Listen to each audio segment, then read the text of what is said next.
हाँ दोस्तों, नमस्कार। प्रिय स्टूडेंट्स एंड मेरे फ्रेंड्स, हमने एक वीडियो और चालू किया जिसका नाम धारावाहिक फर्स्ट है। धारावाहिक के नाम से चल रहे हैं हमें। तो एक धारावाहिक आपको बताई थी जिसके अंदर हम एक्टिव एंड पैसिव वीडियो ले रहे हैं, क्योंकि बार बार हम वीडियो डालते हैं तो आपको ये पता होना चाहिए कि मेरे वीडियो जब भी आप देखोगे तो आप ग्रामर के देखते हो तो अलग अलग ग्रामर के मैंने वीडियो डाल रखे हैं। जीके के एक अलग है, वो तो उसमें कोई मिसलियंस नहीं होता है। अभी आपको धारावाहिक नंबर 1 का मैंने डाला था एक्टिव एंड पैसिव वॉइस, क्योंकि धारावाहिक का मतलब ये है कि मैं एपिसोड डाल रहा हूँ तो इसके अंदर एपिसोड के अंदर हर पेज के अंदर मैं आपको एक धारावाहिक दे दूंगा कि धारावाहिक नंबर 1, धारावाहिक नंबर 2, धारावाहिक नंबर 3। ये जब आप लिखोगे एपिसोड धारावाहिक लिखोगे तो एपिसोड ही नंबर दे देता हूँ मैं आपको। इस एपिसोड को जब डालोगे ना, एपिसोड APSODE एपिसोड नंबर 1, इसका मतलब ये हो जाएगा जो इंग्लिश में लिखोगे आप एपिसोड, जब मेरे फेसबुक पर जाओगे और फेसबुक जाने के बाद में आप एपिसोड लिखोगे, एपिसोड नंबर 1 लिखोगे तो उसके अंदर आपका वीडियो के अंदर एक्टिवेशन एंड पैसिव मिलेगा आपको, और मैं लिख भी दूंगा उसको।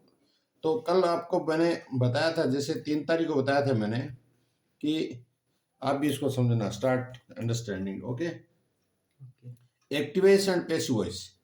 एक्टिव क्या चीज़ है, पैसिव वॉइस क्या है, इसको हम पुनः एक बार रिपीट कर देते हैं। देखिए, एक्टिव का मतलब होता है सक्रिय होना। जैसे कहते हैं हम कि ये आदमी बहुत एक्टिव है, he is active person, she is active woman.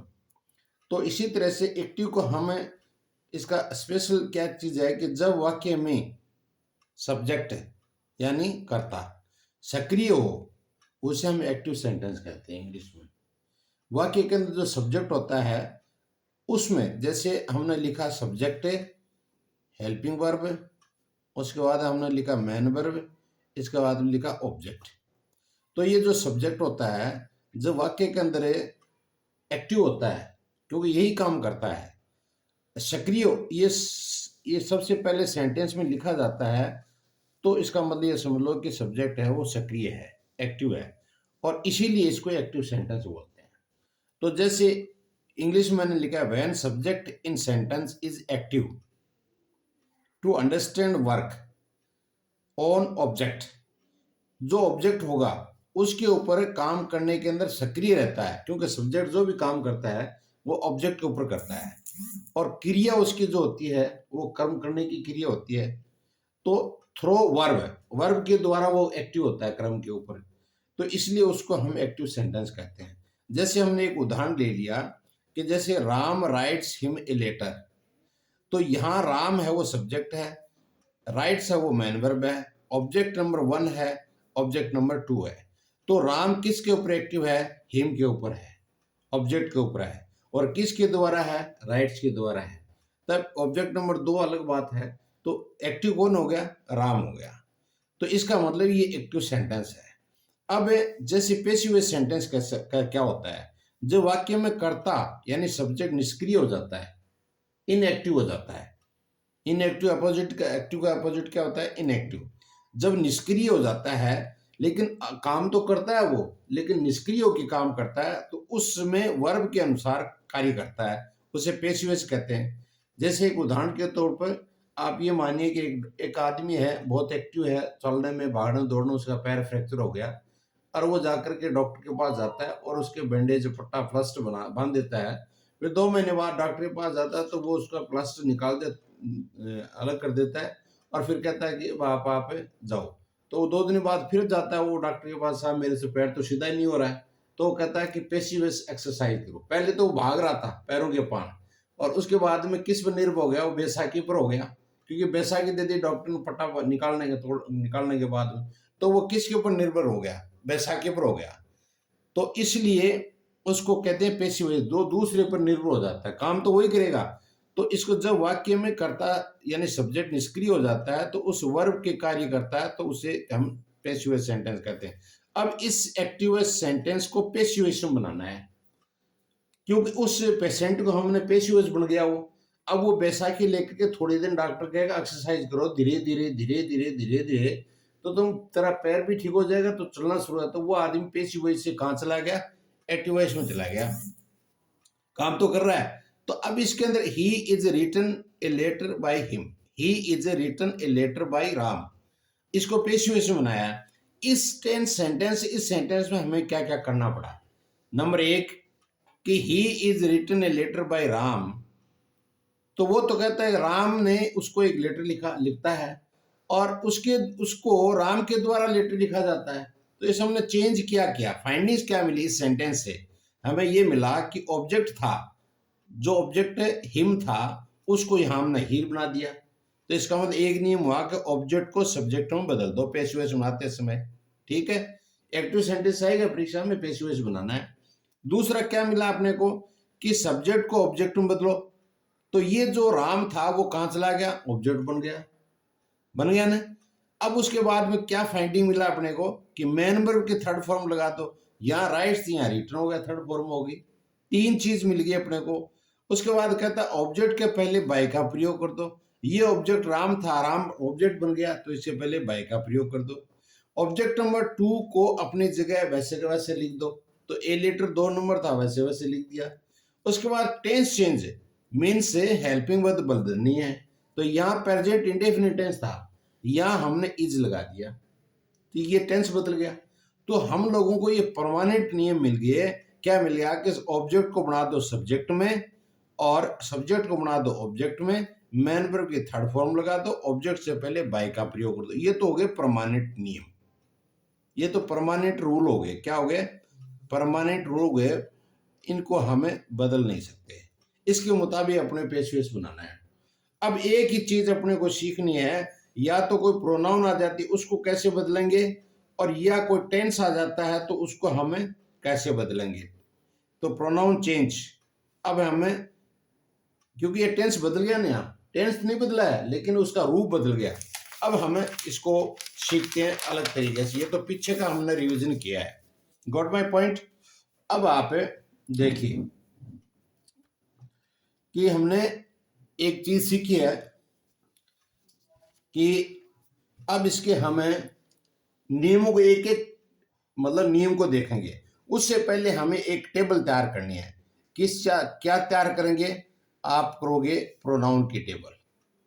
ये पहले भी मैंने बताई है आपको डायरेक्ट इनडायरेक्ट के अंदर, फिर भी आपको यहां लिखना बहुत जरूरी है। कौन सी टेबल है, जैसे सब्जेक्ट क्या होगा और सब्जेक्ट का ऑब्जेक्ट क्या होगा, ये टेबल आपके याद है। उसके बाद में इसका पजेसिव क्या होगा, इसके बाद में इसका रिफ्लेक्सिव प्रोनाउन क्या होगा, रिफ्लेक्सिव प्रोनाउन क्या होगा। ये पेसिव और टेंस में होना बहुत जरूरी है। अब जैसे हमने फर्स्ट पर्सन लिया आई, ये सब्जेक्ट है, ये वाक्य के शुरू में आता है, उसको हमने ऑब्जेक्ट इसका आई का बनता है मी, और इसका पजेसिव बनता है माई, और इसका रिफ्लेक्सिव प्रोनाउन बनता है माई सेल्फ। ये टेबल तैयार हो गई ये आई की। आई मीन्स मैं, मी माने मुझे, माई माने मेरा, माई सेल्फ मेरा स्वयं का। इस माइन का माइन भी होता है लेकिन वो अलग चीज है, लेकिन फिर भी लिख लेते हैं, ये माइन हो गया। उसके बाद में हम लिखते हैं वी के ऊपर, वी फर्स्ट पर्सन है हम, इसका ऑब्जेक्ट बन जाएगा अस, और इसका पजेसिव बन जाएगा आवर, और योर आवर, और इसका बन जाएगा आवर सेल्व्स। एफ हटा दो, उसके बाद में वी एस लगा दो, ऑटोमेटिक बन गया। ये फर्स्ट पर्सन हो गया, हम, हमको, हमारा, हम स्वयं का। अब लेते हैं सेकंड पर्सन को। ये सेकंड पर्सन यू, आप या तुम, ऑब्जेक्ट का यू ही होता है, पजेसिव का योर ही रहता है, और उसके बाद में योर सेल्फ और योर सेल्व्स। योर सेल्फ तो होता है एक ही आदमी के लिए इंडिकेशन होता है तब, और ज्यादा आदमी के लिए इंडिकेशन आता है तो योर सेल्व्स होता है, योर सेल्व्स। दो चीज हो गए अपने पास, फर्स्ट पर्सन हो गया और सेकंड पर्सन हो गया। इसको बोलते हैं फर्स्ट पर्सन, यानी इंग्लिश में इसको फर्स्ट पर्सन कहते हैं। और यू को अकेले को कहते हैं सेकंड पर्सन। समझ में आ गया? अच्छा, अब आते हैं हम, जैसे ही मेल के लिए आता है, आदमी के लिए आता है, मेल मानी मेल, ही का मतलब वह है। इसका ऑब्जेक्ट होता है हिम, और इसका पजेसिव होता है हिज, और इसका रिफ्लेक्सिव प्रोनाउन होता है हिमसेल्फ। हिम के आगे SELF लगा लो, ये आदमी के लिए आता है। दूसरा सी स्त्री के लिए आता है, इसको फीमेल लिख देते हैं, फीमेल। औरत के लिए इसका ऑब्जेक्ट होता है वो हरी होता है, और पजेसिव भी इसका हरी होता है, और रिफ्लेक्सिव प्रोनाउन होता है वो हरसेल्फ होता है। इसमें कोई ज़्यादा दिमाग लगाने की आवश्यकता नहीं है, सब में हर होता है, आखिर में हरसेल्फ होता है। इसी तरह से हम दे लेंगे, दे प्लूरल के लिए होता है, इसके बाद में इसका ऑब्जेक्ट बन जाता है देम, उसके बाद पजेसिव बन जाता है THEIR, और यहाँ हो जाएगा देमसेल्व्स, क्योंकि प्लूरल है इसलिए इसका देमसेल्व्स बन गया। इसी तरह से इट को हम लेते हैं, इट मानी वह वस्तु चीज के लिए लगता है, इट का इट ऑब्जेक्ट रहेगा, और इट का इट से बन जाएगा पजेसिव, और ये हो जाएगा इटसेल्फ। तो ये आपका बन गया। अब जैसे प्रोनाउन राम सीता आ जाते हैं, उनका प्रोनाउन है वो पहले से इनके अंदर शामिल हो गया। तो ये टेबल आपको याद करनी बहुत जरूरी है, क्योंकि ये आपके परीक्षा के अंदर आती है, और ये डायरेक्ट इनडायरेक्ट पेशिश वॉइस टेंस सभी में इनकी आवश्यकता पड़ती है आपको। तो ये टेबल हमने ये तैयार कर ली। अब हमें दूसरी चीज तैयार कर रहे हैं कि हमें टेंस को कैसे बदलें, क्योंकि टेंस सीखना जरूरी है कि टेंस को हमें कैसे सीखें, टेंस को कैसे बदलें। जैसे आपका 1 नंबर नियम है कि आपके पास अगर प्रेजेंट इंडेफिनिट मैन नंबर की फर्स्ट फॉर्म आ जाती है, मैन नंबर की फर्स्ट फॉर्म आ गई आपके पास, ठीक है, यानी ये हो जाता है present indefinite tense, present indefinite tense, indefinite tense है। तो इसके अंदर क्या आती है, एक तो हेल्पिंग वर्ब आती है डू, और एक आता है इसमें डस, ये हेल्पिंग वर्ब है। तो दो चीज होती है टेंस के अंदर, एक तो मेन वर्ब होती है, एक होती है हेल्पिंग वर्ब। ऐसा अगर सेंटेंस आ जाता है आपके पास, तो आप उसके अंदर इज, एम और आर लगाओगे, और मेन वर्ब की थर्ड फॉर्म तो परमानेंट है, और ऑब्जेक्ट का सब्जेक्ट, सब्जेक्ट का ऑब्जेक्ट, ऑब्जेक्ट से पहले बाय का प्रयोग। तो इसमें ये आपको प्यारे बच्चों मालूम होना चाहिए कि मेन वर्ब की फर्स्ट फॉर्म आती है, ये हेल्पिंग डू डज आ जाती है, चाहे नकारात्मक हो, इंटेरोगेटिव हो या नेगेटिव हो, चाहे किसी WH वर्ड पर हो, उसको पेसिव एक्टिव से पेसिव बनाते समय ये तो होगा एक्टिव सेंटेंस, ये तो एक्टिव सेंटेंस होता है, और ये बनता है जब पेसिव सेंटेंस है, तो आपको क्या करना है, इज एम आर लगा देना है। अब दूसरा नियम टेंस लेते हैं हमें, जैसे मैन वर्ब आपके पास एक ही चीज ले लेते हैं, जैसे कंटिन्यू प्रेजेंट मैन वर्ब मान लो आपके फर्स्ट फॉर्म है, फर्स्ट फॉर्म प्लस ING आया आपके पास, ठीक है, तो इसके अंदर ये हो जाएगा प्रेजेंट टेंस वाइज लेते हैं हम, ये हो जाएगा प्रेजेंट कंटिन्यूस टेंस, CONTINUOUS। एक तरफ आपका मैं वीडियो चला रखा है टेंस का, वो भी आप उसको पढ़ते जाओ तो समझ में आएगा। इसके अंदर आपके हेल्पिंग वर्ब क्या होगी, हेल्पिंग वर्ब, ये मैं क्रोनोलॉजिकल ऑर्डर में सीरियल नंबर लगा रहा हूँ, बाकी टेंस लिख रहा हूँ आपका। इसके अंदर हेल्पिंग वर्ब क्या होगी, हेल्पिंग वर्ब, हेल्पिंग वर्ब आपको मिलेगी एक्टिव सेंटेंस में इज, एम, आर मिलेगा। इनको आप बदलोगे तब आप क्या करोगे, इसको बदलने के लिए आपको इज बीइंग, यानी सब में बीइंग लगाना है, is being, am being, are being, ये आपको लगाना है, आर बीइंग। समझ में आ गया, क्लियर है? अब हम तीसरी चीज लेते हैं, तो ये तो पता है आपको कि आई किसके साथ आता है, इज किसका आता है, आर के, दो टेंस में बता रखा है। अब अगली चीज लेते हैं हम प्रेजेंट परफेक्ट टेंस का। तो मेन वर्ब की जब आपके पास थर्ड फॉर्म होती है, तो वो टेंस आपका प्रेजेंट परफेक्ट टेंस होता है, कौन सा होता है प्रेजेंट? परफेक्ट टेंस हो गया। इसको समझने की बहुत जरूरी है। 2 नंबर के आते हैं आगे, इंग्लिश में भी बोलने में लिखने में बहुत जरूरी है। मैंने भी प्रेजेंट परफेक्ट टेंस हो गया। और इसके अंदर हेल्पिंग वर्ब क्या होती है? इसके अंदर हेल्पिंग वर्ब होती है हैज और हैज और है होता है। जब इस टेंस को आप अव्यय और अनन्य इनको जब आप बतलोगे तो आप इसके अंदर हैज बीन लगा दोगे। आप क्या लगाओगे? बीन। और एक हो जाएगा हैव के आगे बीन, हैव बीन। 10वीं क्लास के दोस्तों बच्चे बैठे हैं, मेरे दो ही हैं, एक का अव्यय है, एक अनन्य नाम है। और इंग्लिश हर किताब में अच्छे एक्सपर्ट हैं, अच्छी इंटेलिजेंट बच्चे हैं। असली आज आए हैं, मौका है मेरे लिए, तो इनको भी मैं पढ़ा रहा हूँ साथ में। और आप भी बच्चों देखिए, तो आप हैज बीन और हैव बीन आ जाएगा। मैन वर्ब की तो थर्ड फॉर्म रहनी है, परमानेंट है वो, तो इसमें कोई दिक्कत ही नहीं है। अब अगला हमें टेंस लेते हैं। देखो 7वां जो टेंस है, मतलब तीसरा जो टेंस है, वो है मैन वर्ब की फर्स्ट फॉर्म प्लस आईएनजी। सारा क्लियर करूंगा मैं। और इसके अंदर प्रेजेंट परफेक्ट कंटिन्यूअस टेंस होता है। प्रेजेंट परफेक्ट कंटिन्यूअस टेंस होता है, कंटिन्यूअस टेंस होता है।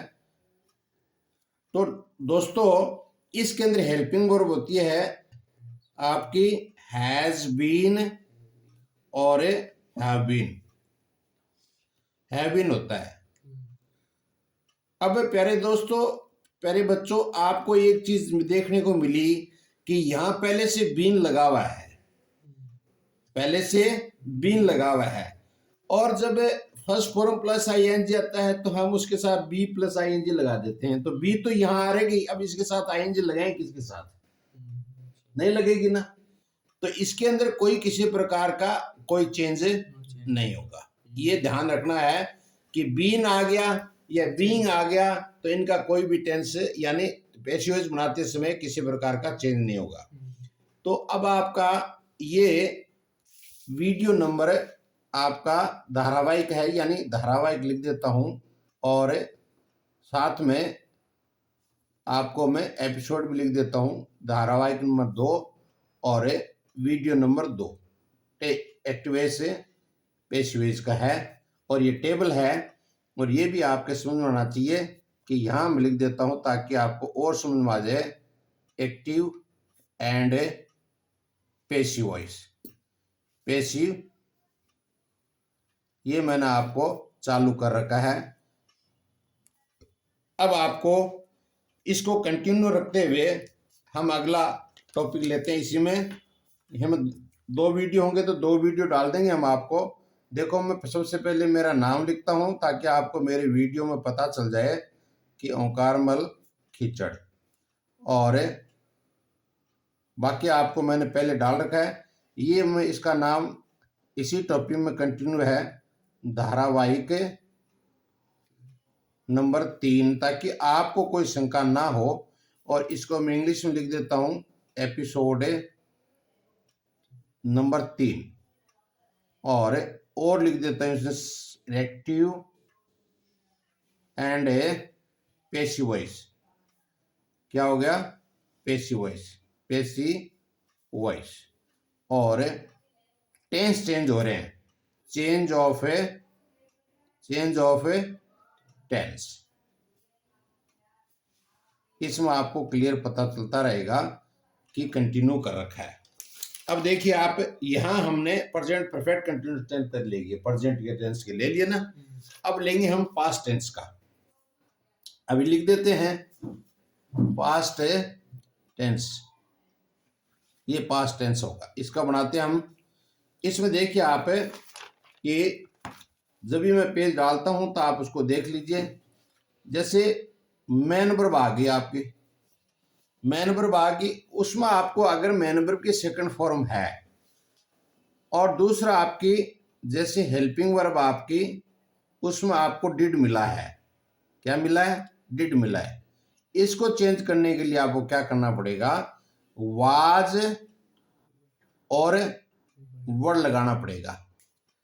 बाकी सब ऐसे कैसे रहेगा? मैन वर्ब की थर्ड फॉर्म है, सब्जेक्ट का ऑब्जेक्ट, ऑब्जेक्ट का सब्जेक्ट, उसके बाद में बाय का प्रयोग। क्लियर होगा ये। उसके बाद में हम लेते हैं आपका प्रेजेंट पास्ट इंडेफिनिट टेंस है ये, तो इसका नाम भी लिख देते हैं, ये टेंस पास्ट इंडेफिनिट है, इंडेफिनिट है। अब हम लेते हैं जैसे मैन वर्ब की फर्स्ट फॉर्म प्लस आईएनजी आ गया, और मैन वर्ब आपके पास हेल्पिंग वर्ब है, वो आपके पास वाज और वर है, वाज और वर है। इस टेंस को हम कहते हैं past continuous tense, past continuous tense, continuous tense. तो इसको किस में बदलेंगे, जब पेशी वाइज वाक्य बनाएंगे तब इसमें बन जाएगा वाज बीइंग, मतलब बीइंग का प्रयोग करना है, वाज बीइंग और वर बीइंग। मैन वर्ब के फर्स्ट थर्ड फॉर्म तो आएगी आएगी, इसमें कोई चेंज नहीं है, तो इसको हमने इस तरह से बना दिया। ये एक्टिव सेंटेंस के सेंटेंस हैं और आगे आ गया ये passive voice, passive voice sentence, passive active voice. अब हमें लेते हैं पास्ट परफेक्ट टेंस को, ठीक है। अब आगे आपके मैन वर्ब की जैसे थर्ड फॉर्म आ गई, टेंस याद नहीं रहते तो मैन वर्ब की थर्ड फॉर्म आ गई। उसके बाद में आपको इसमें हेल्पिंग वर्ब मिलेगी हैड, क्या मिलेगी, हेल्पिंग वर्ब मिलेगी आपको हैड, अरे यही होता है। और ये टेंस कौन सा बन गया, पास्ट परफेक्ट बन गया, पास्ट परफेक्ट टेंस, ये पास्ट परफेक्ट टेंस हो गया। इसको जब आप बदलोगे तो इसके अंदर बीन लग जाएगा, यानी हैड बीन। एक चीज और समझ लो कि has have had, has have had इसके बाद में लगता है बीन, ये क्लियर कट है, तो ये लग गया, चेंज हो गया आपका। अब अगला हम लेते हैं जैसे मैन वर्ब की फर्स्ट फॉर्म प्लस आईएनजी है और हेल्पिंग वर्ब आपको मिली, हेल्पिंग वर्ब है वो आपको मिली हैड बीन, तो ये टेंस बन गया पास्ट परफेक्ट कंटिन्यूअस टेंस, ये past continuous tense, past perfect perfect continuous tense. तो इस टेंस को बदलने के लिए आपको क्या चूज पड़ी, बीन की चाहिए, हेड के बाद में तो बीन आया हुआ है। मैन वर्ब की थर्ड फॉर्म है इसमें, तो man verb third passive voice बनाओगे तो वैसे ही बनेगी, तो इसमें नो चेंज है, क्या होगा, नो चेंज। हो गया क्लियर। इसका मतलब 8 सेंटेंस टेंस बताया, उसमें 4 के 3 6 के चेंज हुए हैं। अब हम चलते हैं फ्यूचर टेंस के ऊपर। कौन सा टेंस है, फ्यूचर टेंस के ऊपर। फ्यूचर टेंस का अगर कोई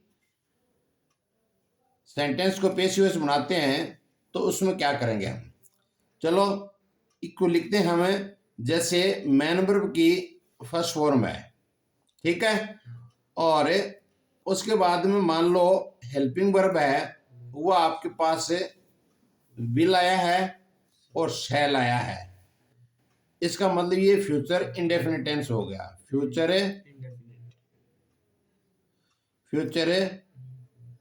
इंडेफिनिट टेंस।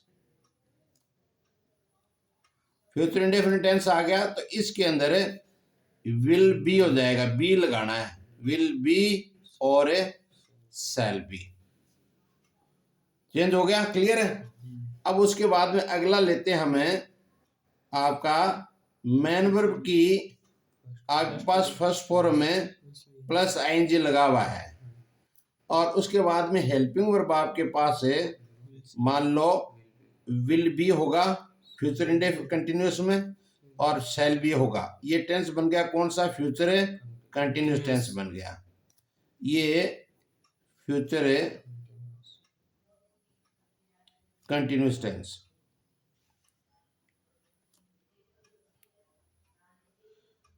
कंटिन्यूअस टेंस है। तो प्यारे बच्चों आपको मालूम होना चाहिए कि इसके अंदर अपने के पास बी लग गया और मुख्य क्रिया के साथ आईएनजी लगा हुआ है, तो इसका टेंस नहीं बदलेगा, इसमें no change. Got my point. अब अगला टेंस हम लेते हैं कि मैन वर्ब की थर्ड फॉर्म है और उसके बाद में आपके पास आता है हेल्पिंग वर्ब आती है विल, हैव और शैल हैव। आप टेंस अगर सीख रहे हो तो आपके बहुत आसानी से समझ में आ जाता है। ये टेंस बन गया आपका फ्यूचर परफेक्ट टेंस। अब इसको आप बदलोगे तो बीन का प्रयोग करना अंत में, विल हैव बीन लग गया और यहां बन जाएगा शैल हैव बीन, और मैन वर्ब की थर्ड फॉर्म तो लगनी है, इसमें बहुत चेंज नहीं होना है। अब आपके अगला आ जाएगा मैन वर्ब की फर्स्ट फॉर्म प्लस आईएनजी, और तीसरी चीज इसके अंदर आपको मिलेगी helping verb will have been और shall have been, shall have been. तो इसके अंदर बीन आ गया और आईएनजी आ गया, इसलिए नो चेंज, नो। तो फ्यूचर टेंस के अंदर दो टेंस चेंज हुए पेश वॉइस में, एक तो फ्यूचर इंडेफिनिट और एक फ्यूचर परफेक्ट। ये आपके टेंस हैं वो पूरे के पूरे हमने चेंज करके बता दिए। अब अगला टॉपिक आपको अगले धारावाहिक नंबर एपिसोड नंबर 4 में बताएंगे दोस्तों, और इसको अच्छी तरह से ग्रहण कर लेना। Okay, thank you too much, thank you, have a good night.